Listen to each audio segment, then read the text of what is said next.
Hi there, thank you for joining me today. Today we're going to tackle different ways to say, I made a mistake.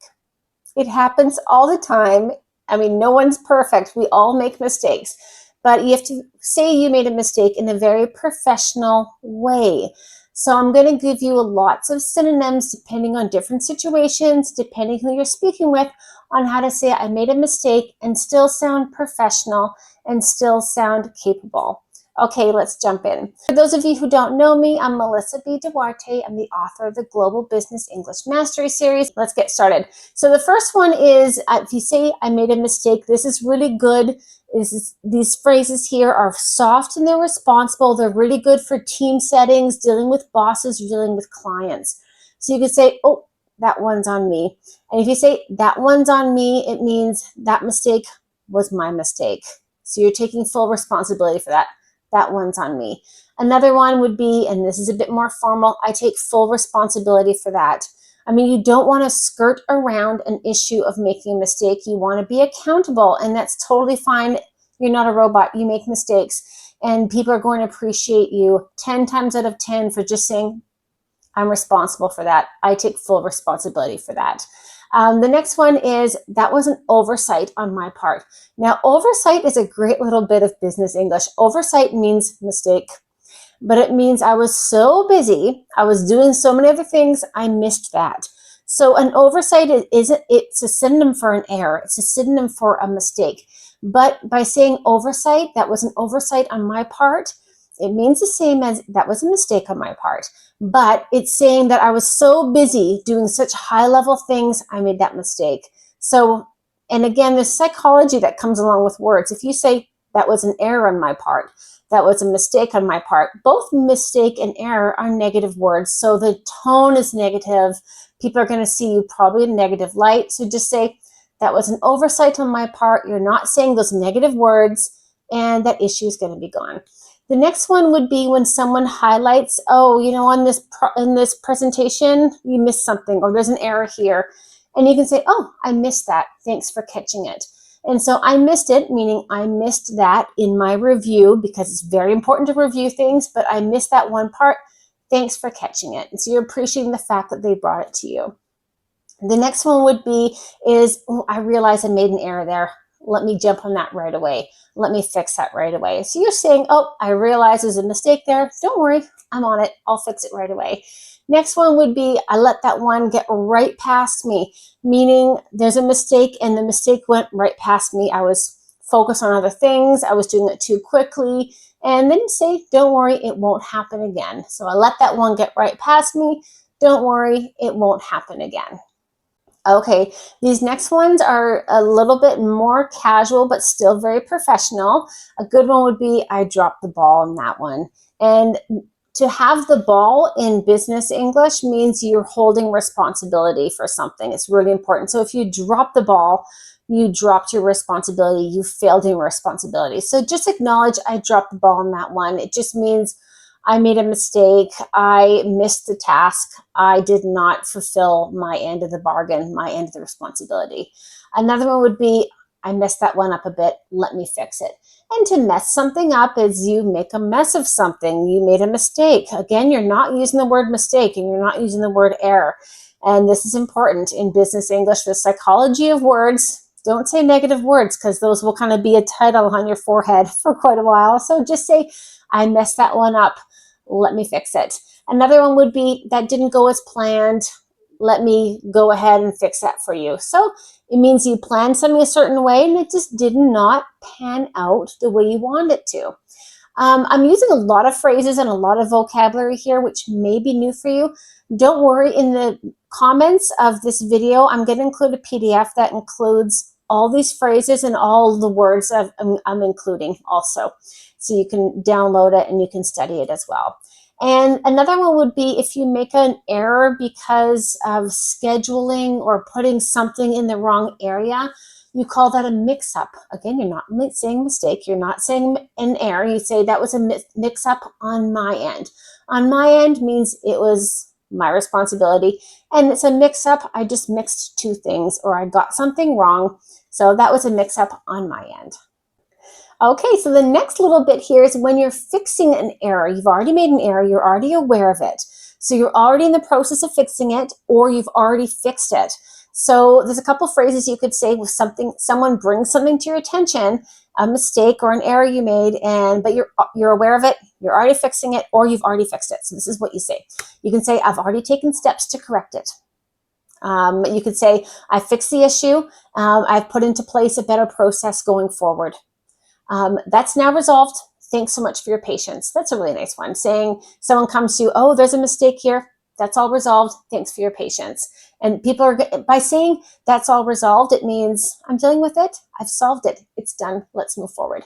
Another one would be, I appreciate the heads up. I've already updated it accordingly. And a heads up means a warning. So if you're late for a meeting, you're going to give someone the heads up. But also if there's an error in something, oh, heads up, the date's wrong in this contract. I appreciate the heads up. I've updated it accordingly. Meaning, thank you for letting me know. I already caught that one. I've already fixed it.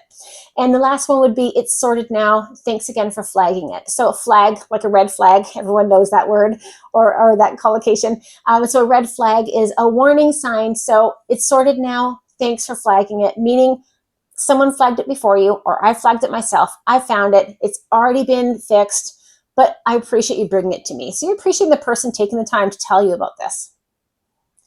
Okay, now sometimes an error or a mistake isn't so much an error and a mistake, it's a misunderstanding.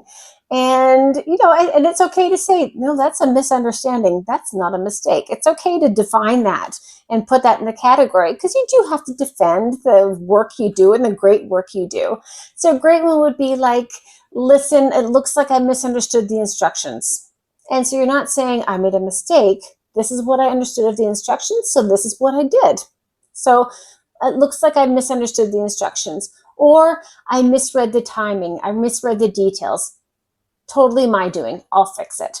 So then you're saying, listen, and maybe you make a mistake, and then you go through the email and you go, oh, they did want that. Oh, they did say that. So you made a mistake. So you just say, I misread the details, or I misread the timing, or I misread the instructions. Which, obviously you made a mistake, but by saying misread, it just means you read it wrong, which is a mistake.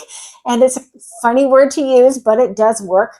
And you're not saying I made a mistake. You're saying I misread the details. I misread the instructions.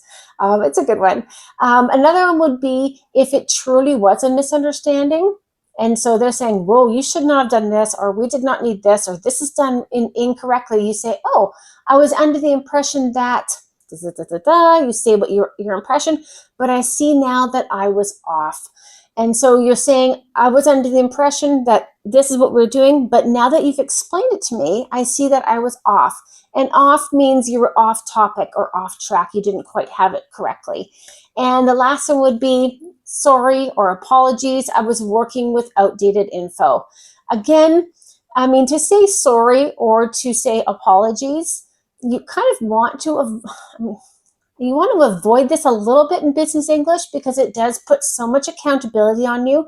But we all make mistakes, and then it's good to apologize. So if you do make a mistake and it does cause a department extra bit of work, or it does cause the client some grief, or if it's a situation where, you kind of did make a mistake that really a lot of people are affected by it, just say apologies, or I'm sorry, I was working with outdated info, or apologies, I'm sorry, again, I misread the instructions. So if you have to say sorry, say sorry. And of course, it's great saying sorry.